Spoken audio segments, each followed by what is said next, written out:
Cuando pensamos en civilizaciones antiguas, solemos imaginar templos monumentales, ejércitos formidables y florecientes ciudades comerciales. Sin embargo, rara vez pensamos en el repentino silencio que les siguió. En una época en la que imperios enteros desaparecieron, las ciudades ardieron y las redes comerciales que habían crecido durante siglos se colapsaron en pocas décadas. El colapso de la Edad del Bronce marcó el fin de varias potencias y el comienzo de una etapa histórica de oscuridad. Algunas culturas, como las de Mesopotamia o Grecia, pudieron recuperarse más tarde. Otras, sin embargo, desaparecieron casi por completo de la memoria colectiva de la humanidad. ¿Cómo pudo una potencia, que en su día figuraba entre las 5 superpotencias de su tiempo, sucumbir de forma tan estrepitosa? ¿Qué debilidades internas y amenazas externas provocaron que un imperio que dominó Anatolia y desafió al propio Egipto fuera finalmente borrado del mapa? Hoy nos adentramos en el rastro de un imperio que antaño se situó entre Europa y Asia, que decidía las guerras con sus carros de combate y forjaba alianzas con destreza diplomática: el Imperio Hitita. Desde su ascenso en las tierras altas de Asia Menor hasta su dramática caída hacia el 1800 Cristo, ¿qué hizo a este imperio tan poderoso y por qué no pudo salvarse al final? Parte 1. Geografía y modo de vida de los hititas. El núcleo territorial de los hititas se encontraba en Anatolia, en el territorio de la actual Turquía.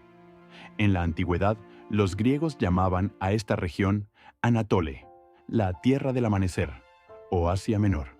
Esta zona se extendía desde el Golfo de Alejandreta hasta el Mar Negro al oeste, y limitaba al este con las tierras altas de Armenia y el Éufrates, uno de los 2 grandes ríos de Mesopotamia. Al sureste se encontraban el valle del Orontes y las fértiles llanuras mesopotámicas. Anatolia era una región llena de contrastes.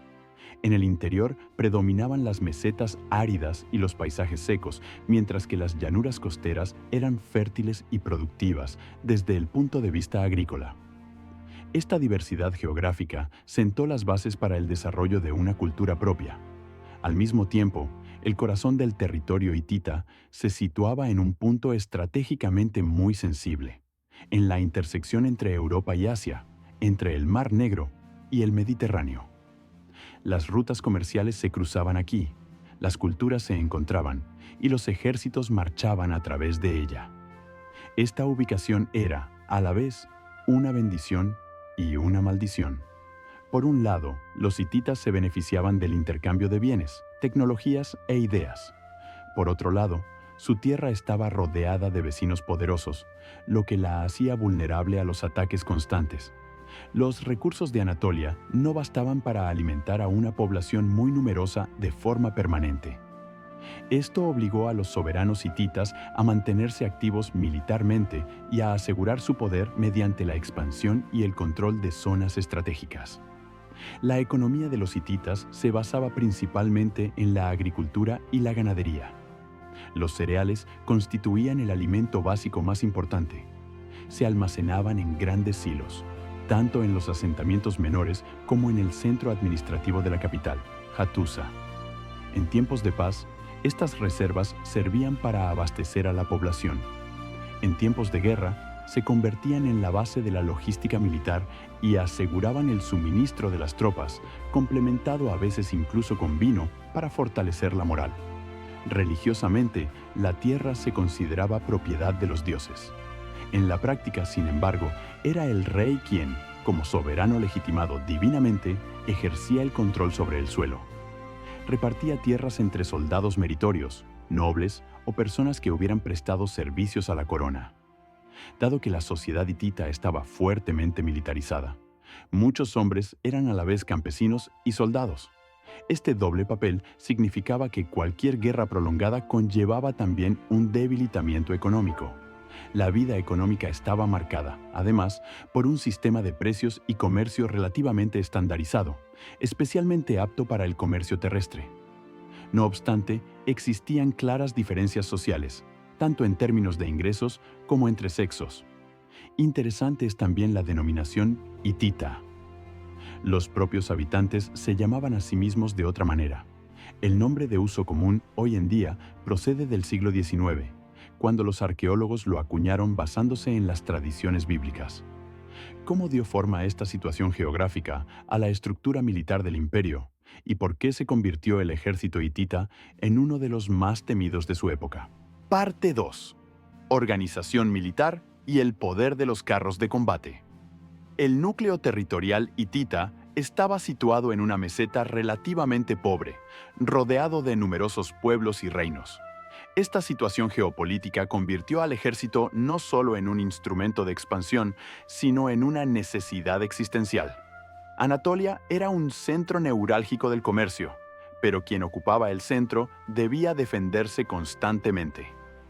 Así, el imperio hitita se transformó en un estado fuertemente militarizado.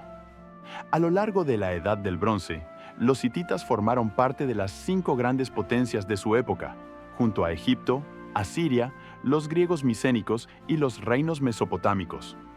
Esta posición no fue casualidad. Se basaba en una organización militar coherente y en la capacidad de adoptar y desarrollar rápidamente las innovaciones. El núcleo del ejército hitita era la infantería. La mayoría de los soldados eran a la vez campesinos que se movilizaban en caso de guerra. En tiempos de paz, muchos de ellos vivían cerca de la capital, Hattusa, donde se alojaban en cuarteles. Cuando no estaban entrenando o luchando, apoyaban las labores agrícolas o desempeñaban tareas especiales al servicio del rey. Sin embargo, los carros de combate desempeñaban un papel especial. Aunque su número era limitado, se consideraban las unidades de élite del imperio. En la guerra antigua, los carros eran plataformas móviles para ataques rápidos y rupturas tácticas. Los carros hititas tenían una construcción robusta y solían estar ocupados por varios guerreros, lo que les confería una gran potencia de choque. El Estado controlaba estrictamente la producción de armas. Armaduras, espadas, lanzas y arcos se fabricaban en talleres patrocinados por la corona. Los hititas contaban con escudos de madera rectangulares o en forma de escudo, a menudo cubiertos de cuero. Luchaban con lanzas, espadas y hachas de bronce.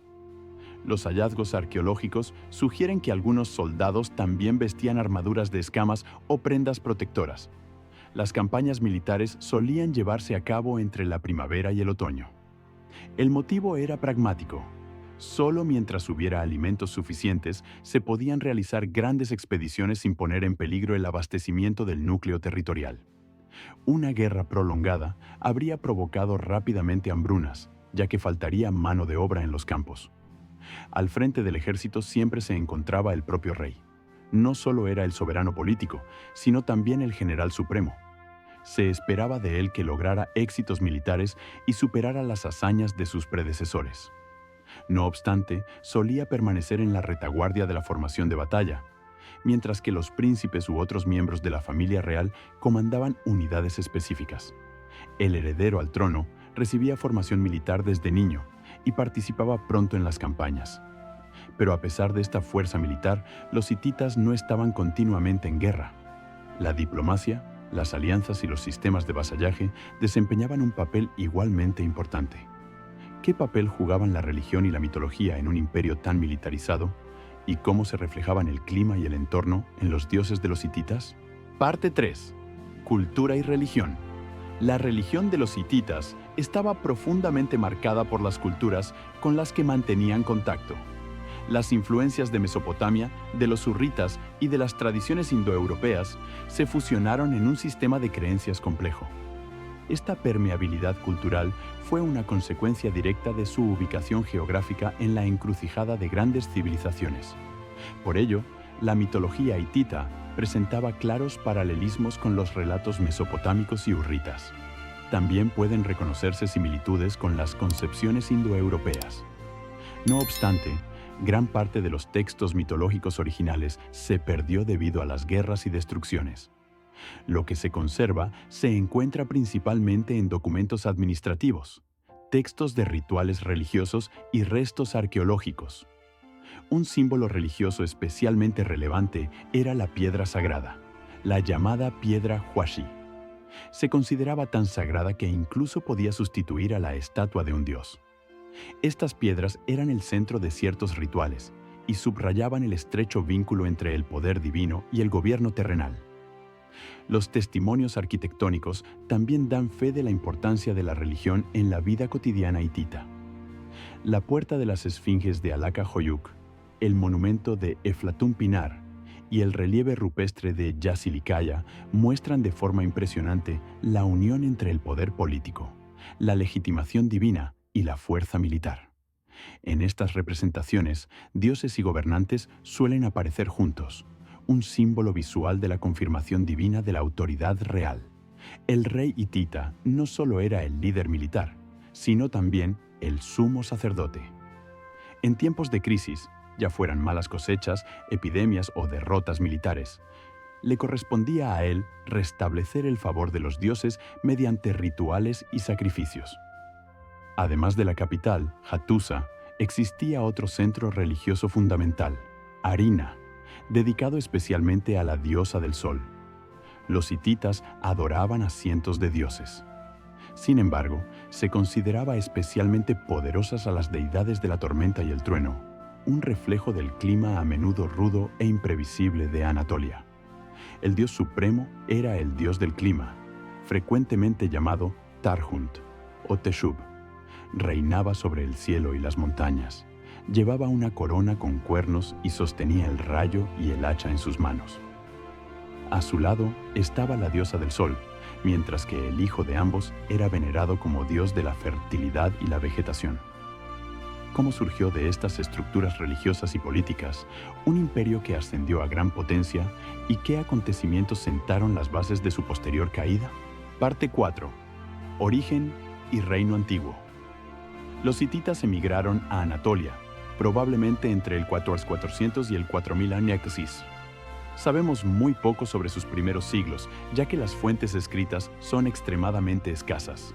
Solo con la aparición de estructuras urbanas a lo largo del río Kizilirmak, en la Anatolia central, comienza a perfilarse con más detalle la imagen histórica. En esta región se desarrollaron varias ciudades-estado. El creciente comercio hizo que estas ciudades cooperaran más estrechamente entre sí, sobre todo para protegerse de amenazas externas, especialmente de potencias de Mesopotamia al sur o de otros grupos anatolios. En la Edad del Bronce Media, estas ciudades-estados se unieron finalmente para formar el reino de Kusara. Se sabe poco sobre el propio Kusara. Estaba situado en el interior y, al parecer, se veía envuelto con frecuencia en conflictos con potencias vecinas. Dentro de la élite gobernante se producían repetidas luchas de poder. En este entorno surgió un noble llamado Hattusili, procedente de la ciudad de Hattusa. Junto con sus descendientes, sentó las bases de lo que los historiadores modernos denominan el reino antiguo de los hititas.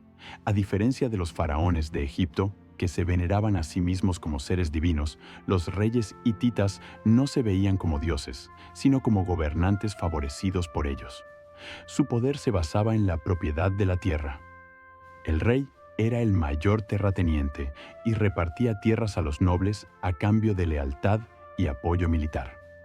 Este sistema creó un fuerte vínculo entre la corona y la aristocracia, pero al mismo tiempo hizo que el imperio fuera vulnerable a las rivalidades internas. Hattusili I, llamado también Labarna en algunas fuentes, es considerado uno de los primeros gobernantes importantes. Llevó a cabo exitosas campañas tanto hacia el norte como hacia el sur y extendió considerablemente el área de influencia de su reino. Incluso el reino amorreo en Siria fue blanco de sus ataques, aunque la importante ciudad de Alepo no pudo ser tomada de forma permanente. No obstante, sentó las bases militares y políticas de su futura posición como gran potencia.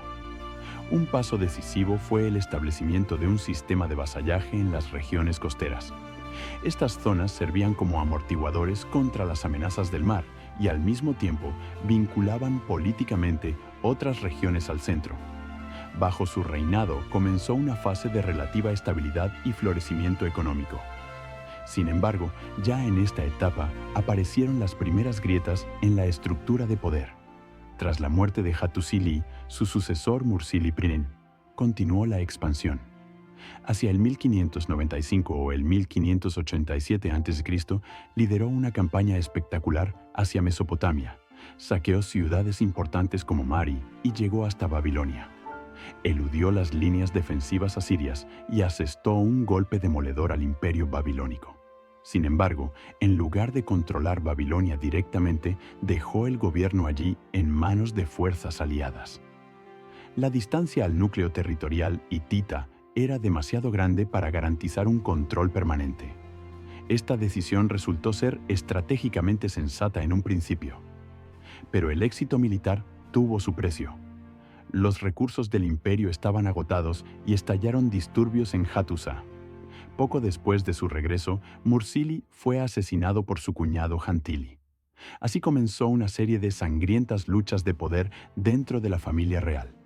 Otros soberanos fueron derrocados o asesinados, mientras los enemigos externos, entre ellos los hurritas, aprovechaban la debilidad del reino para ocupar territorios importantes como Alepo. Se inició un ciclo de inestabilidad interna y presión externa. El reino antiguo empezó a tambalearse cada vez más. ¿Cómo pudo un estado que había conquistado Babilonia sumirse tan rápidamente en el caos? ¿Y quién lograría finalmente romper esta espiral de violencia e inseguridad? Parte 5. Las reformas de Telepinu. Tras décadas de sangrientas intrigas, asesinatos y luchas internas por el poder, el imperio hitita se encontraba en una fase de profunda inestabilidad. Los reyes eran derrocados, los yernos asesinaban a sus suegros, los hijos se levantaban contra sus padres. Mientras la familia real se combatía entre sí, los enemigos externos aprovechaban la debilidad del Estado para avanzar en territorios antes controlados. En esta época surgió Telepinu, quien reinó aproximadamente entre el 1525 y el 1530 a.C. Su objetivo no era una mayor expansión, sino la estabilización. Para calmar la situación, selló una alianza con un reino hurrita. Sin embargo, su mayor y más duradera hazaña fue una reforma de política interna, el llamado Edicto de Telepinu. Con este edicto reguló de forma vinculante la sucesión al trono. En el futuro, la sucesión debía estar claramente establecida para evitar las recurrentes y sangrientas luchas de poder. Se definió la sucesión legítima y con ello se limitó el margen para las usurpaciones. Este documento representa una de las primeras regulaciones conocidas para la estabilización dinástica en la historia. Además, Telepinu fortaleció el llamado sistema Pancus.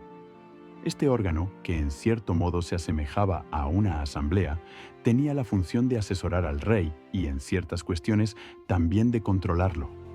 El Pancus podía debatir asuntos políticos y era un instrumento para limitar el poder arbitrario.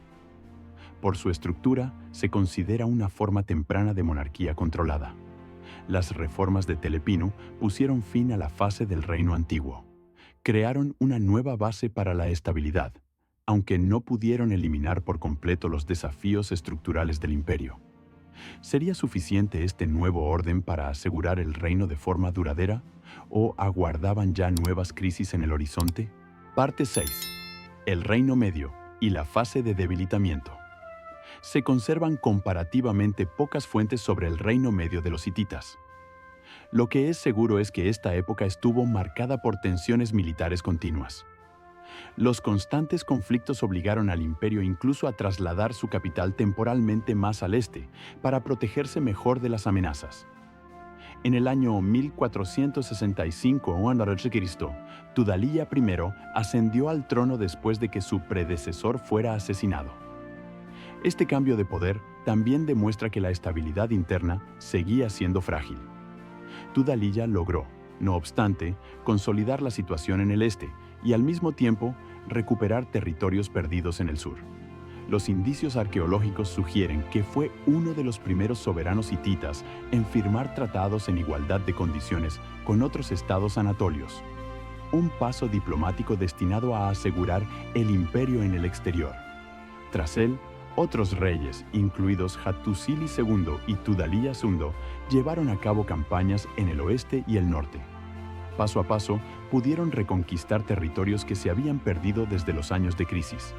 Pero la estabilidad seguía siendo engañosa. Bajo el reinado de Arnuwanda I, que gobernó aproximadamente entre el 1390 y el 1370 a.C., la situación volvió a agravarse. Mientras persistían los conflictos con potencias de Anatolia Occidental, estalló una rebelión interna. Al mismo tiempo, pueblos vecinos como los Cascas aprovecharon la debilidad del imperio y comenzaron a atacar ciudades importantes. Saquearon zonas, ocuparon territorios y llegaron a amenazar la antigua capital, Hattusa. La cúpula hitita se vio obligada a retirarse. La capital fue abandonada y la corte se trasladó a Samuja y más tarde incluso a Sapinuwa. La presión era tan grande que muchos observadores probablemente creyeron que el imperio estaba a punto del colapso definitivo. La debilidad tenía causas estructurales. El núcleo del territorio estaba poco poblado y no podía proporcionar suficientes tropas de forma permanente para asegurar un territorio tan extenso. Cada derrota militar tenía consecuencias inmediatas para la estabilidad de todo el sistema. ¿Era este el principio del fin o lograrían los hititas levantarse una vez más? Parte 7. El resurgimiento bajo Suppiluliuma. En una fase en la que el imperio hitita estuvo a punto de desmoronarse, surgió una nueva figura de liderazgo. Tras la muerte de Arnuwanda I, Tudhaliya III ascendió al trono e intentó inicialmente, sin éxito, reconquistar los territorios perdidos. La capital había caído. Potencias enemigas como los Cascas habían devastado gran parte del norte. Y también, en el este y el oeste, la situación era incierta. Sin embargo, finalmente se logró recuperar la iniciativa. Las tropas hititas pudieron hacer retroceder a los Cascas y estabilizar zonas importantes. Un punto de inflexión decisivo fue la reconquista de Hattusa, el centro simbólico y político del imperio. Este éxito marcó el inicio de una nueva consolidación. De esta estructura de poder surgió Suppiluliuma I como nuevo soberano. Su reinado inició una fase de expansión agresiva. Se dirigió primero hacia el este contra el reino de Mitanni, que durante mucho tiempo había sido un rival importante. En varias campañas debilitó considerablemente a Mitanni y puso bajo control hitita territorios que antes eran dependientes. Paralelamente, extendió su influencia hacia el sur. La ciudad de Kadesh, de importancia estratégica y situada en la esfera de influencia de Egipto, pasó a estar bajo control hitita y se convirtió en un estado vasallo. Para eliminar definitivamente a Mitanni, Suppiluliuma llegó incluso a sellar una alianza con Asiria y repartió los territorios del enemigo debilitado. No obstante, las tensiones con Egipto se agravaron pronto. Después de que territorios egipcios fueran hostigados repetidamente por tropas hititas, la corte egipcia propuso una unión dinástica. Un príncipe hitita debía viajar a Egipto y convertirse allí en faraón. Suppiluliuma aceptó, a pesar de ciertas dudas, pero el príncipe desapareció en el camino, presumiblemente asesinado. A raíz de esto, los hititas culparon a Egipto e iniciaron campañas de represalia. Muchos prisioneros fueron llevados a Anatolia. Sin embargo, entre ellos se encontraban enfermos que introdujeron una epidemia en el imperio. El propio Suppiluliuma I fue víctima de esta enfermedad. A pesar de esta grave pérdida, el imperio siguió siendo una gran potencia. Pero la confrontación con Egipto no terminó ahí. Culminaría en una de las batallas más famosas de la antigüedad. Parte 8. La batalla de Kadesh. Las tensiones entre el imperio hitita y Egipto estallaron finalmente en el año 1274 a.C. en la batalla de Kadesh. En el bando hitita, el rey Muwatalli II lideraba el ejército, mientras que en el bando egipcio, el propio faraón Ramsés II asumió el mando. Dos grandes potencias de la Edad del Bronce se enfrentaban ahora directamente. Los egipcios avanzaron con unos 16.000 soldados de infantería y alrededor de 2.000 carros de combate. Los hititas, por su parte, movilizaron no solo a sus propias tropas, sino también a numerosos contingentes de aliados y vasallos. Su fuerza de combate comprendía aproximadamente entre 15.000 y 40.000 infantes y unos 2.500 carros de combate. Por ello, Kadesh se considera una de las mayores batallas de carros de la historia antigua. Ramsés II fue, sin embargo, engañado por espías hititas. Se le había informado de que el ejército enemigo se encontraba todavía lejos, cerca de Alepo. En realidad, Muwatalli ya había concentrado sus tropas en las proximidades de Kadesh. Cuando Ramsés avanzó prematuramente con una parte de sus fuerzas, se encontró de repente en una situación peligrosa. Los carros hititas atacaron por sorpresa y golpearon a las unidades egipcias, que aún no se habían desplegado por completo en formación de batalla. El primer ataque fue devastador. Varias divisiones egipcias se sumieron en el desorden, y se dice que el propio Ramsés estuvo rodeado por carros enemigos en ciertos momentos. Solo con dificultad logró retirarse hacia sus líneas. Pero los hititas cometieron un error táctico. Creyendo que la victoria ya estaba asegurada, parte de sus tropas empezaron a saquear el campamento egipcio. Debido a ello, perdieron la formación de ataque cerrada. Esta interrupción dio tiempo a los egipcios para reorganizarse. Llegaron unidades de refuerzo y estabilizaron el frente. En los combates siguientes, los carros hititas fueron retrocediendo cada vez más, especialmente ante los carros egipcios, más ligeros y maniobrables. Cuando los combates se trasladaron a la orilla del Orontes, numerosos guerreros hititas se vieron en apuros. Algunos intentaron escapar nadando y muchos se ahogaron. A pesar de las pérdidas considerables, Muwatalli II mantuvo el control sobre Kadesh. Ramsés II, por su parte, no fue capaz de tomar la ciudad. Ambos bandos proclamaron posteriormente su victoria. En realidad, sin embargo, la batalla terminó sin una decisión clara.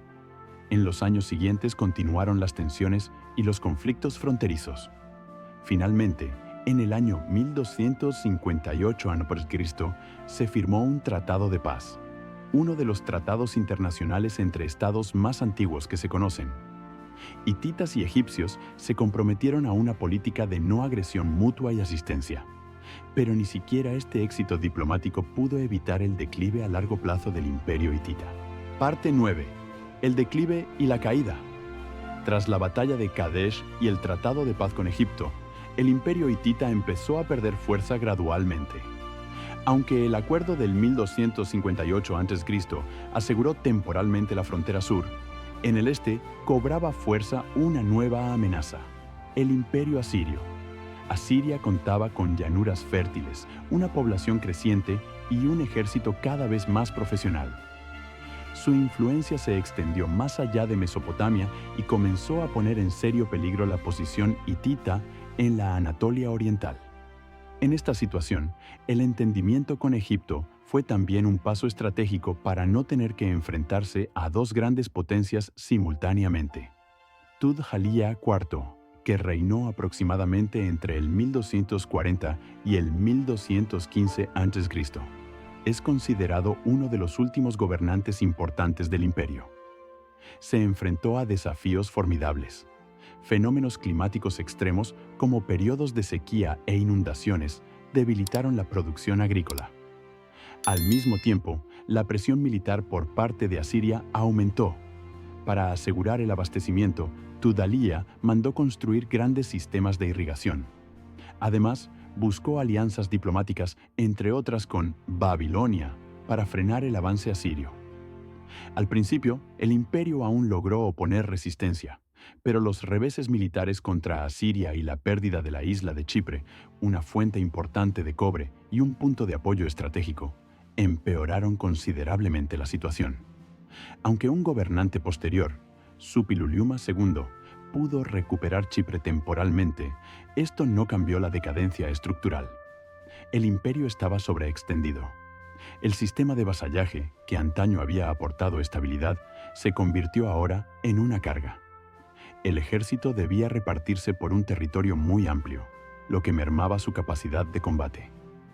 A esto se sumaron nuevos enemigos difíciles de asir, grupos que en las fuentes suelen denominarse pueblos del mar.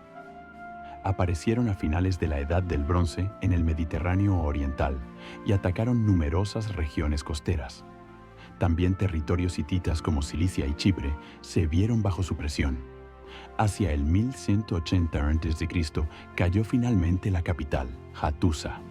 La ciudad fue destruida e incendiada. Con ella desapareció el centro político del reino. Un imperio que en su día había conquistado Babilonia y desafiado a Egipto se desmoronó. Las causas residieron tanto en los ataques externos como en las debilidades internas. Estructuras sobreextendidas, recursos limitados, conflictos internos recurrentes y crisis climáticas. ¿Pero fue este realmente el final definitivo o el legado de los hititas pervivió de otra forma?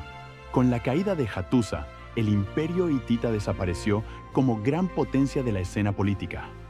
Asiria se hizo con gran parte de su antiguo territorio y las relaciones de poder en Anatolia cambiaron fundamentalmente. Pero la desaparición del imperio no significó la extinción total de su legado cultural. En los siglos siguientes surgieron los llamados pequeños estados neohititas, cuyos gobernantes se remitían a las tradiciones del antiguo imperio.